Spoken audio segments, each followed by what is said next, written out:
Tuende jambo la pili. Kazi mojawapo ya sadaka Pasaka ni kushughulika na lango la kutokea tatizo la urithi au tatizo lilorithi au tatizo la kurithi. Kila kitabu cha Kutoka sura ya 2 mstari wa 23 mpaka wa 25, 23 mpaka 25, ukisoma ile habari inazungumza habari za wana wa Israeli wakiwa Misri, wakimlilia Mungu kwa sababu ya dhiki walioipata katika utendaji wa kazi yao baada ya Farao mwingine aliyekuja asiyemjua Yusufu kuanza kutawala. Wakaanza kupata shida. Si kwamba kazi walibadilishiwa, hawakubadilishiwa kazi, ila mazingira ya kufanya kazi yalibadilika na ikawaletea shida. Na wakamlilia Mungu. Na walipokuwa wanamlilia Mungu, Biblia inazungumza juu ya Mungu kusikia kuugua kwao. Na ukisoma maandiko yanatuambia hivi, Mungu akasikia kuugua kwao. Mungu akakumbuka agano lake alilolifanya na Ibrahim na Isaka na Yakobo. Bwana Yesu asifiwe. Bwana Yesu asifiwe. Bwana Yesu asifiwe.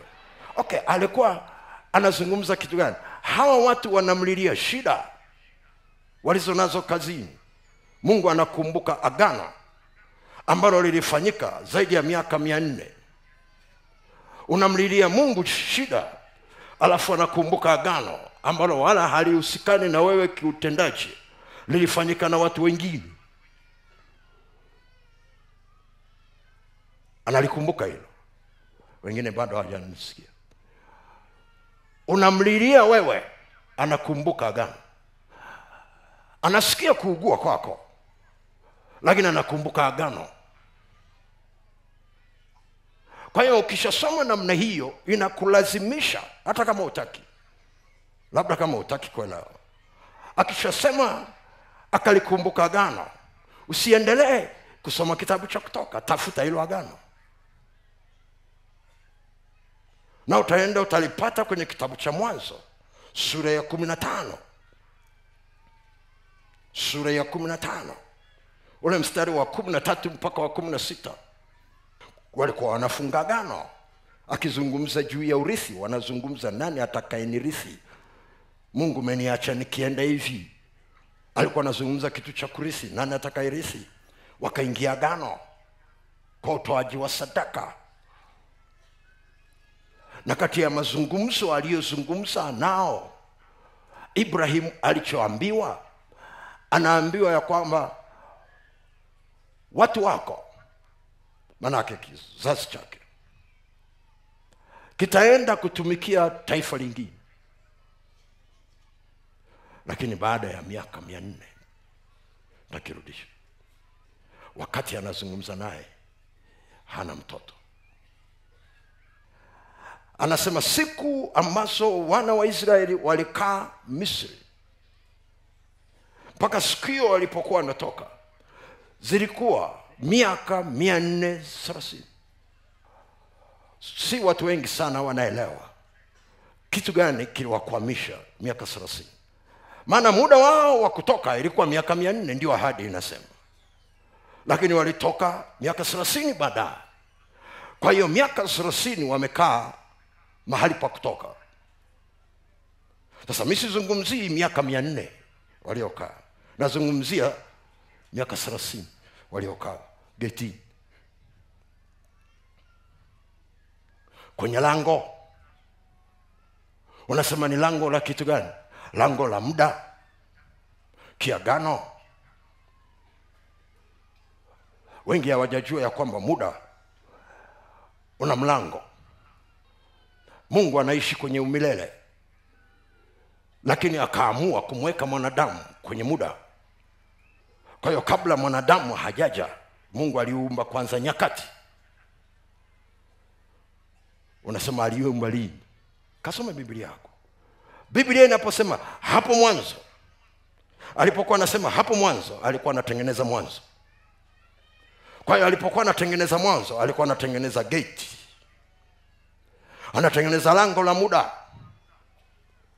Biblia inasema yeye ni Alfa na Omega, maana yake ni mwanzo na mwisho. Yeye hana mwanzo, hana mwisho, lakini ni muumbaji wa mwanzo na mwisho.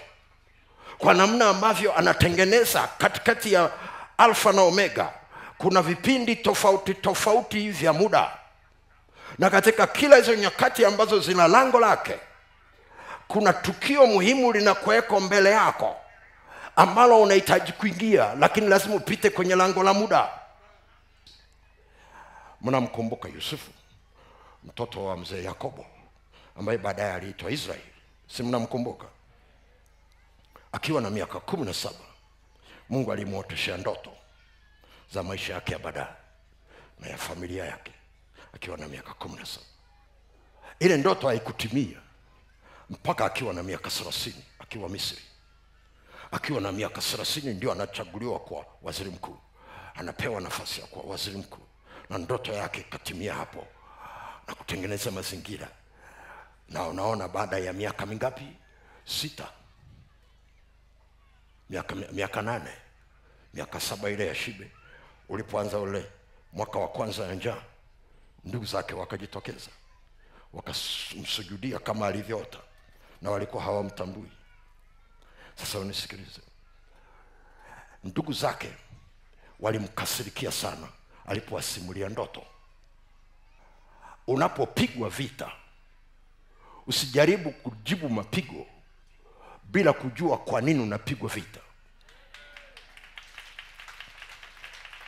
Utapigana visivyo. Walikuwa hawana ugomvi na Yusufu, walikuwa na ugomvi na ndoto zake.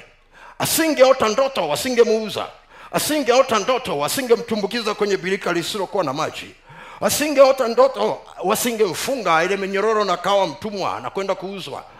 Asingeota ndoto na asingesema ndoto yake. Tatizo lilikuwa ndoto.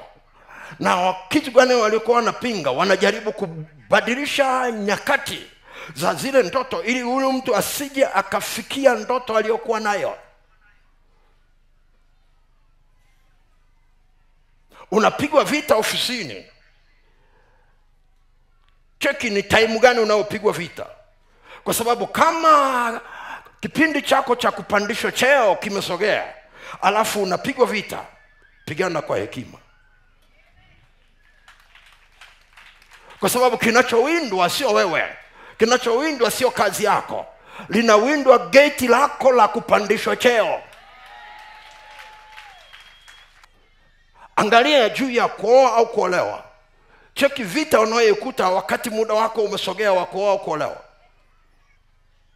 Ndicho kilichompata Yusufu, na Mungu akamlinda, akamtunza. Ule upako ulikuwa juu yake, baraka za Bwana zilikuwa juu yake, ili kumsaidia hicho kipindi asije akakosea alafu akapoteza tazamo wa kutafuta lango la kutokea. Unaona matatizo ya kurithi. Ni rahisi sana kukimbizana na matatizo ya kurithi, lakini usitafute lango la kutokea. Ukikaa na hilo tatizo muda mrefu, ghafla hushughuliki na tatizo la urithi, unaanza kutafuta mlango wa kutokea. Kama ni ugonjwa, unatafuta dawa ya kukusaidia. Kama ni tabia, unatafuta. Kama sio wewe, ni ndugu zako, rafiki zako, wanasema tumsaidie. Kila mtu anatafuta lango. Kwa nini anatafuta lango? Muda unapiga kelele pale getini. Kuna hali na ndoto na mipango ambayo Mungu alikupangia katika maisha yako, lakini inapita kwenye malango ya muda. Yanapita kwenye malango ya muda, na yanapopita kwenye malango ya muda, uwe na uhakika utakutana na mapambano pale kwenye lango la muda. Kwa sababu ukishindwa kuvuka hapo, hutajua kitu cha kufanya. Unasema unajuaje? Mambo ya Nyakati wa kwanza sura ya 12.